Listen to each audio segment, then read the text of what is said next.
Bonjour Claire. Merci beaucoup de nous recevoir dans votre maison de Los Angeles. On tenait beaucoup à venir vous voir parce que ça fait plus d'un an maintenant que vous avez été hospitalisé ici à Los Angeles et que ça a d'ailleurs suscité une énorme émotion en France et aussi dans le monde entier. Donc c'était important de vous entendre puisque vous allez sortir un album et que vous allez commencer une tournée au printemps 2012. On va Oui, évidemment en parler. oui. Qu'est-ce que ça a laissé comme trace en vous, cette épreuve, j'allais dire, subie il y a un an? Vous savez Claire, après ce que j'ai vécu pendant plus d'un an, c'est formidable d'être en vie. Mm. C'est formidable d'être en vie, d'être en pleine forme surtout.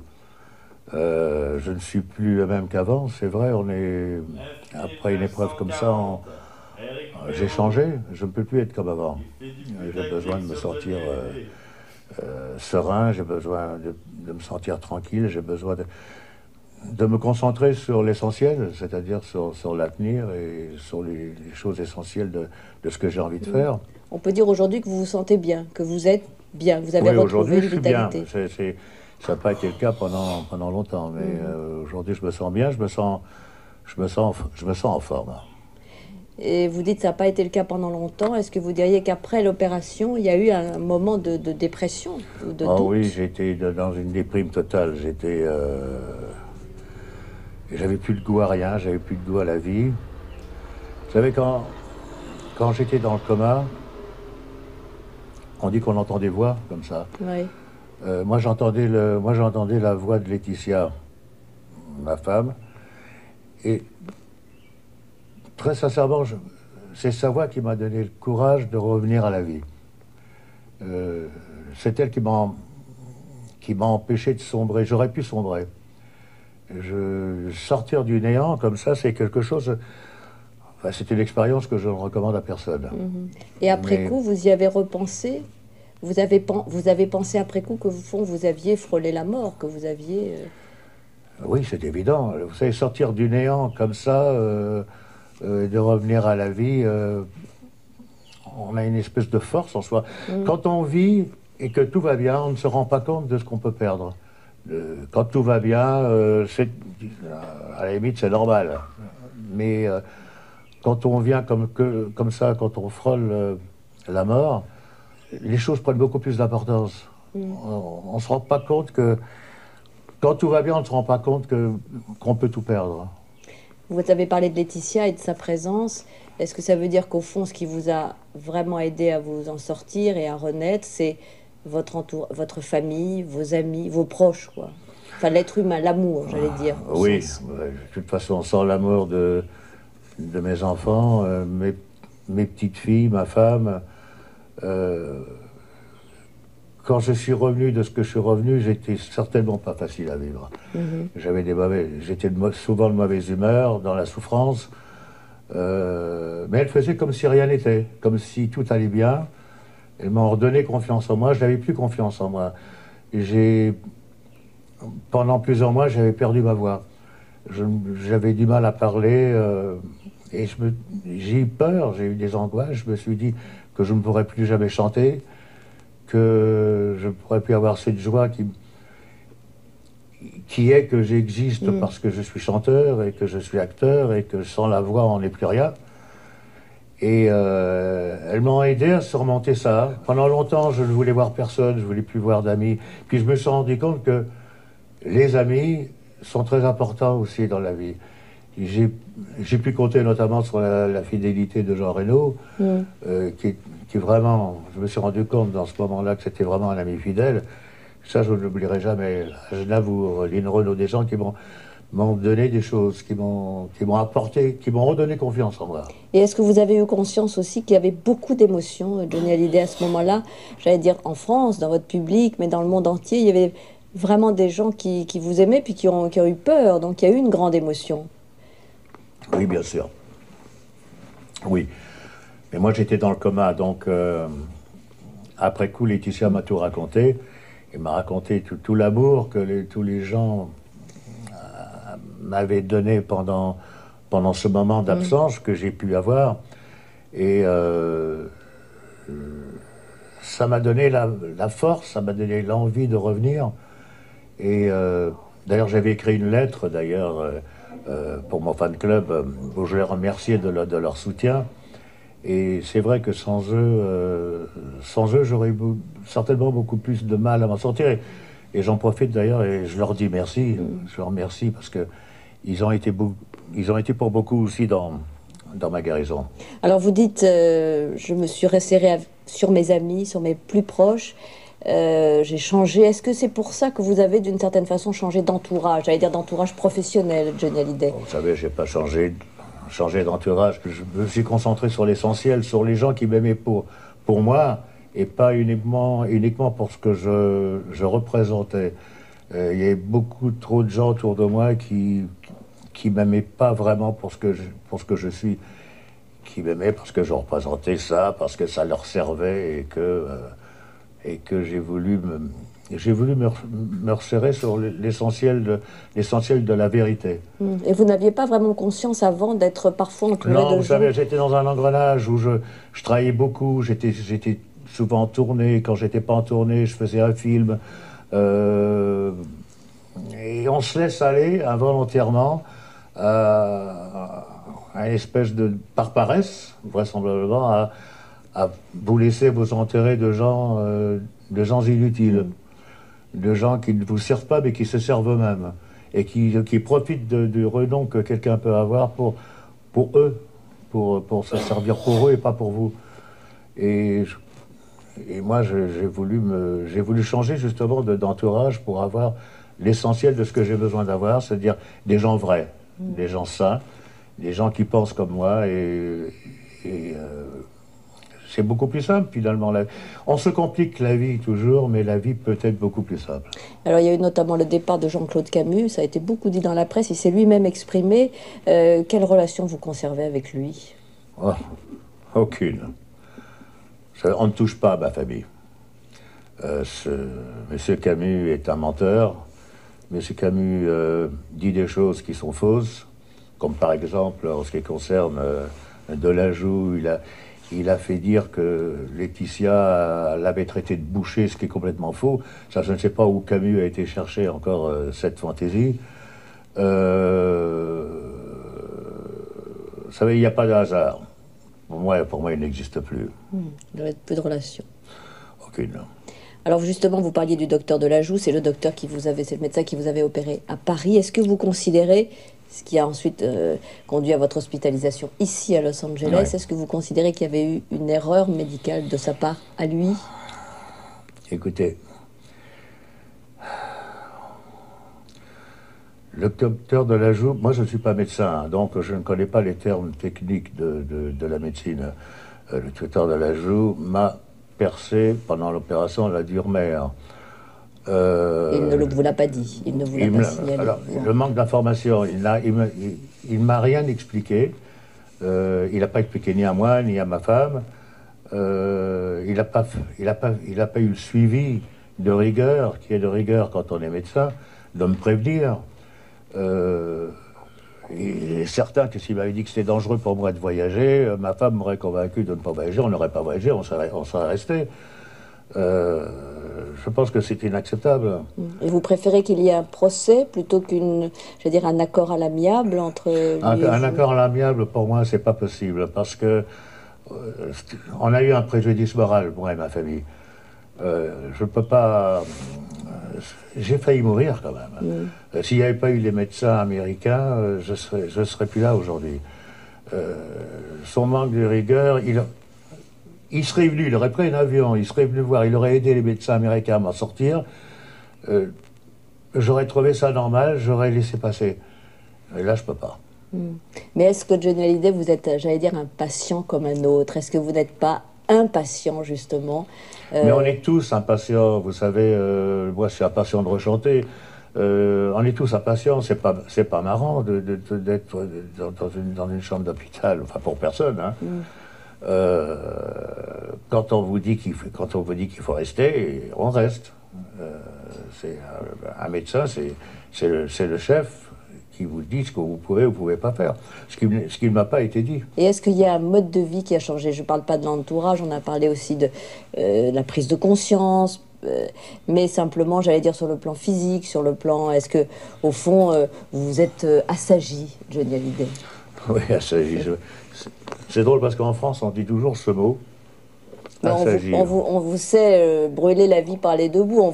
On sait que vous ne êtes pas économisé. Écoutez, je suis un rocker. Hein, voilà. Tout, hein. Mais oui, bon, vous savez, je voulais me mettre en forme. J'ai pris conscience de plein de choses, d'erreurs que j'ai pu faire dans ma vie. On fait tous des erreurs. J'ai arrêté de boire, j'ai recommencé le sport, je refais du cardio, je refais de la musculation, parce que la musculation, c'est mon truc, j'aime bien ça. Enfin, je me mets en forme, je fais des régimes où je mange beaucoup de protéines. Enfin, vous savez, le régime des sportifs qu'on fait tous quand on fait du sport, c'est-à-dire du poulet sans la peau, pas de pas de beurre, pas d'alcool. Mais vous êtes quand même d'une incroyable constitution. Mais on se permet quand même une bonne bouffe de temps en temps. Quand même. Puis vous avez une force en vous. Il y a quelque chose d'assez exceptionnel. J'ai cette chance, c'est que je suis assez costaud, je suis assez solide. Bon, c'est cette chance-là, je suis né avec la santé, donc...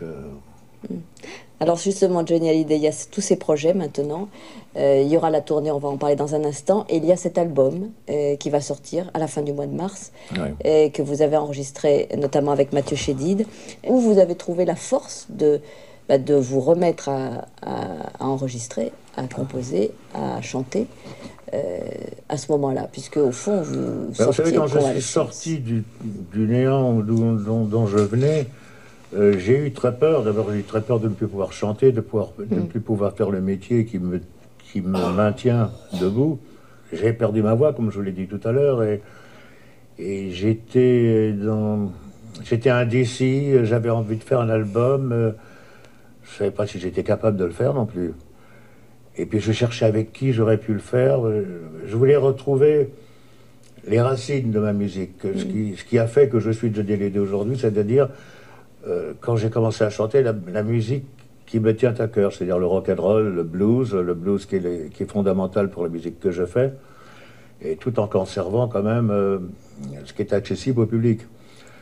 Et Laetitia m'a suggéré Mathieu Chédid, ce qui est vrai, qui est un guitariste hors pair. Vous savez, on a les mêmes héros, Mathieu et moi. On a Jimmy Page, Jimi Hendrix, avec la seule différence, c'est que moi, je les ai connus. Oui. Moi, je les ai connus et j'ai même vécu pendant longtemps avec Jimi Hendrix à l'époque. Je l'avais engagé pour faire ma tournée. Il n'avait pas encore enregistré d'album. Et on était partis comme ça en tournée pendant 1 an. Et je suis devenu très ami avec Jimmy. Et donc, avec Mathieu, je retrouvais les racines un petit peu de la musique que j'avais perdue un peu à force de... Vous savez, les maisons de disques veulent toujours vous faire des choses plus commerciales pour que Et moi, je m'étais un peu perdu dans tout ça. Et j'avais besoin de retrouver mes racines pour avoir justement envie de refaire ce que j'avais perdu. Avec une grande exigence musicale. Et avec Mathieu par exemple, Mathieu Chédid aurait été guitariste, aurait fait ce qu'il fait dans les années 70. Il aurait été un guitar héros comme Jimi Hendrix, Jimmy Page et j'en passe. Hein. Jimi Hendrix, à qui d'ailleurs vous rendez hommage dans une des chansons de... Oui, absolument, un guitar héros justement. Guitar héros. Alors cet album s'intitule Jamais seul. Pourquoi ce titre Jamais seul parce que c'est un titre phare, c'est une des chansons que j'aime bien dans l'album. Et puis vous savez, quand on fait le métier que je fais, quand on est toujours très entouré, même quand on est solitaire et on se retrouve toujours, on a toujours plein de monde autour de soi. Mais peut-être ça veut dire qu'on est seul. On peut se retrouver au milieu de plein de gens, on peut se retrouver seul. Parce qu'on peut arriver à se refermer sur soi-même. Et il y a une chanson aussi qui va d'ailleurs devenir un single, je crois, qui s'appelle La douceur de vivre, qui elle est très douce et très... La douceur de vivre, c'est une chanson qui est plus, comme dit ma femme, elle est plus pour les femmes. Puis il y a besoin d'un peu de fraîcheur de temps en temps dans un album. En tout cas, la fraîcheur, on la sent. peut-être parce que vous avez aussi travaillé avec cette nouvelle génération, parce qu'il n'y a pas que Mathieu Chédid, il y a d'autres jeunes musiciens hein, qui vous ont... Oh oui, moi j'ai besoin, vous savez, j'ai besoin de me ressourcer, j'ai besoin d'avancer. On ne peut pas avancer toujours avec les mêmes personnes. Euh, on a besoin d'idées nouvelles, j'ai besoin d'idées nouvelles, j'ai besoin de travailler avec des gens avec qui je n'ai pas encore travaillé pour pouvoir justement faire ce que je n'ai pas encore fait. Mais des gens, mais tout en restant dans la musique que j'aime, dans l'essentiel quoi, de la musique, dans mes racines.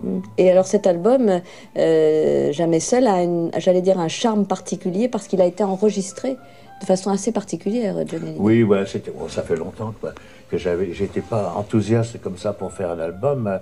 J'ai trouvé justement parce que c'était avec Mathieu. Nous avons enregistré comme dans les années 60-70, c'est-à-dire que j'ai enregistré en même temps avec le band, enfin avec Ce qui ne se fait plus, le groupe. ou ce qui se fait plus, Et on a jamais. tout chanté. Ça se fait plus aujourd'hui. Normalement, maintenant on fait les enregistrements de la musique, des guitaristes. Puis après, le chanteur vient, chante, ça, et puis on met tout ça ensemble. Là, on a tout fait en direct, comme si on faisait un spectacle sur scène. Et c'est ce qui donne un petit peu cette différence, que l'album a du punch. Je crois que cet album est très important pour moi parce qu'il a une âme. Et puis alors vous avez fait une surprise à Mathieu Chédid, c'est que vous êtes allé le surprendre sur scène quand il était en tournée. Et là, on vous a retrouvé sur scène. Oui, je suis venu d'abord parce que j'avais très envie de me retrouver sur scène. C'était un manque. Et j'avais très peur en même temps. Est-ce que j'étais capable toujours d'aller sur scène et avec tout ce que j'avais dans ma tête, avec tout ce qui m'était arrivé. Et peur aussi que le public m'ait oublié quelque part, ou se dise qu'il est plus capable. Donc j'avais cette angoisse, et quand je suis monté sur scène, quand j'ai vu les réactions, quand j'ai vu l'enthousiasme et les hurlements qu'il y avait dans la salle, ça m'a fait quelque chose. Et ça vous a sans doute aussi après incité à décider de cette nouvelle tournée qui Oui, va c'est ce qui m'a donné envie. Vous savez, en tout cas, ce qui m'est arrivé, ça m'a permis de comprendre que c'était une grosse erreur pour moi de décider de ne plus faire de spectacle, parce que je me suis rendu compte que je ne pouvais pas vivre sans. Et j'ai besoin du public. Le public. Vous savez, le public, il y a une espèce de communion entre le public et moi, c'est un petit peu comme une deuxième famille, le public. Et je pense qu'ils le ressentent, et puis moi aussi. Ça vous donne cette force-là, de toute façon. Ça me donne la force d'exister, ça me donne la force de continuer à me battre d'abord pour moi, pour ma famille, pour la musique que j'aime défendre, la musique que j'aime aussi. Est-ce qu'il y aura des surprises dans ce spectacle, ou en tout cas dans ce... J'espère bien, vous savez, je suis en train d'y travailler, même si je suis en train d'apprendre les textes de ma pièce de théâtre. Il y aura des... D'abord, la mise en scène sera assurée par mon ami Olivier Dahan, qui avait déjà mis en scène Mozart, oui. et surtout qui avait fait La Môme, qui est un cinéaste que j'aime beaucoup et qui est un ami. Et je me sens en confiance avec lui et je lui ai donné la direction de la mise en scène. Et Mathieu, bien sûr, pour toute la partie musicale. Voilà, c'est une tournée qui commencera au printemps 2012 et on peut d'ailleurs déjà... Maintenant, les effets spéciaux, tout ça sur scène, ça, c'est petit à petit qu'on les règle et on est en train de travailler dessus. On est en train de travailler sur les idées, en tout cas. Et on peut acheter, en tout cas, les billets dès la semaine prochaine, dans quelques jours. Ça va commencer pour le printemps 2012. Alors, Johnny Hallyday, vous disiez aussi, il y a encore un projet incroyable que vous allez mener à bien en septembre prochain, c'est le théâtre. Et ça, alors ça, pour le coup, c'est vraiment vous savez, c'est un vieux rêve. J'ai toujours eu peur du théâtre parce que en étant mon métier, c'était pas mon métier. J'étais acteur, mais j'étais surtout acteur pour le cinéma. J'avais très envie. Et puis, Bernard Murat m'a donné cette pièce de Tennessee Williams. Vous savez que j'adore Tennessee Williams. Et qui est une pièce très peu connue, qui s'appelle Le Paradis sur Terre. Et j'ai lu le personnage de Chicken, parce que le personnage s'appelle Chicken, en français poulet, mais bon, c'est plus gracieux de le dire en anglais chicken. Ouais. Et c'était une pièce à 3 personnages, et c'est une pièce formidable, c'est une pièce qui me ressemble, tout en n'étant pas moi, bon, et ça se passe dans les années 60, qui est encore un retour aussi aux années que j'aime bien, moi, où se passait plein de choses, où les gens étaient peut-être plus heureux qu'aujourd'hui. Oui. Et, et c'est un défi que j'ai voulu me faire. Et j'aime bien faire des choses, j'aime bien me mettre en danger, et j'aime bien faire des choses que je n'ai pas encore faites. Et pour moi, c'est une épreuve que j'ai envie de passer. J'ai envie de faire ça. Ça me tient à cœur, en tout Même cas. s'il y a l'apprentissage du texte. Oui, mais ça, vous savez, c'est une question de mémoire. Moi, j'ai une assez bonne mémoire, donc c'est pas... Il faut beaucoup, bon, il faut travailler comme pour tout. On peut rien réussir sans travail de toute façon. Puis il faut surtout sans envie. Il faut avoir l'envie. Vous disiez peut-être dans les années 60, on était plus heureux. Vous avez ce sentiment-là? Pas moi spécialement, hein, mais oui, je crois, je pense en général pour tout le monde. Plus insouciant peut-être. Oui, je crois que les gens sont malheureux aujourd'hui. Ça se ressent dans la rue, ça se ressent partout. Il y a des problèmes aujourd'hui que les gens n'avaient pas avant. Bon, enfin, on va pas remettre le monde en question, c'est comme ça. Alors en tout cas, on vous remercie beaucoup de nous avoir accueillis ici à Los Angeles, où vous êtes dans une maison très accueillante et qui vous ressemble. Hein, Oui, je l'ai construite, cette maison. J'ai voulu faire une maison qui nous convenait à ma famille et à moi. Ouais. Et un peu d'Europe ici. Un peu d'Europe à Los Angeles, et puis évidemment un retour en France parce qu'il faudra. Oui, il me tarde, j'ai très envie de retrouver mon public, en tout cas, tous ces gens qui m'ont témoigné tellement de belles choses pendant que j'étais, disons, absent. En tout cas, merci pour tout. Merci à vous, merci infiniment.